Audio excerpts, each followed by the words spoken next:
نبی کریم صلی اللہ علیہ وآلہ وسلم کے دنیا سے ظاہری پردہ کرنے کا وقت جب آیا، اس وقت آپ صلی اللہ علیہ وآلہ وسلم کو شدید بخار تھا۔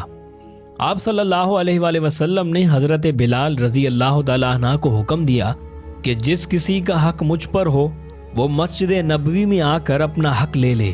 مدینہ کے لوگوں نے یہ اعلان سنا تو آنکھوں میں آنسو آ گئے اور مدینے میں کوہرام مچ گیا۔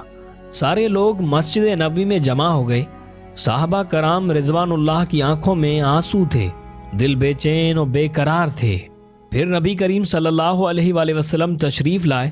آپ صلی اللہ علیہ وآلہ وسلم کو اس قدر تیز بخار تھا کہ آپ صلی اللہ علیہ وآلہ وسلم کا چہرہ مبارک سرخ ہوا جا رہا تھا۔ نبی کریم صلی اللہ علیہ وآلہ وسلم نے فرمایا، اے میرے ساتھیوں، تمہارا اگر کوئی حق مجھ پر باقی ہو تو وہ مجھ سے آج ہی لے لو۔ میں نہیں چاہتا کہ میں اپنے رب سے قیامت میں اس حال میں ملوں کہ کسی شخص کا حق مجھ پر باقی ہو۔ یہ سن کر صحابہ کرام رضوان اللہ علیہم کا دل تڑپ اٹھا۔ مسجد نبوی میں آنسوؤں کا ایک سیلاب بہہ پڑا۔ صحابہ رو رہے تھے لیکن زبانیں خاموش تھیں کہ اب ہمارے پیارے کریم آقا صلی اللہ علیہ وآلہ وسلم ہمارا ساتھ چھوڑ کر جا رہے ہیں۔ اپنے صحابہ کی یہ حالت دیکھ کر فرمایا کہ اے لوگوں، ہر جاندار کو موت کا مزہ چکھنا ہے۔ میں جس مقصد کے تحت اس دنیا میں آیا تھا وہ پورا ہو گیا۔ ہم لوگ کل قیامت میں ملیں گے۔ ایک صحابی کھڑے ہوئے، روایتوں میں ان کا نام عکاشہ آتا ہے۔ عرض کیا، یا رسول اللہ صلی اللہ علیہ وآلہ وسلم، میرا حق آپ پر باقی ہے۔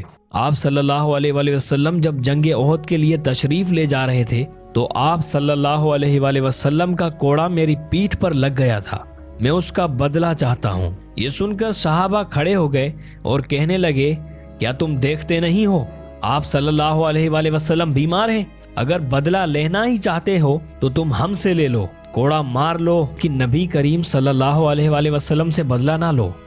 یہ سن کر آپ صلی اللہ علیہ وآلہ وسلم نے اپنے اصحاب سے کہا کہ اسے بدلہ لینے دو، اس کا حق ہے۔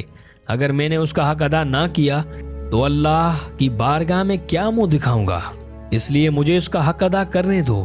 آپ صلی اللہ علیہ وآلہ وسلم نے کوڑا منگوایا اور حضرت عکاشہ کو دیا اور کہا کہ مجھے کوڑا مار کر اپنا بدلہ لے لو۔ حضرات صحابہ کرام رضوان اللہ علیہ یہ منظر دیکھ کر بے تحاشا رو رہے تھے۔ حضرت عکاشہ رضی اللہ تعالیٰ عنہ نے کہا، اے اللہ کے رسول، میری ننگی پیٹھ پر آپ نے کوڑا لگایا تھا۔ یہ سن کر نبی کریم صلی اللہ علیہ وآلہ وسلم نے اپنا کرتا مبارک اتار دیا۔ لو، تم میری پیٹھ پر کوڑا مار لو۔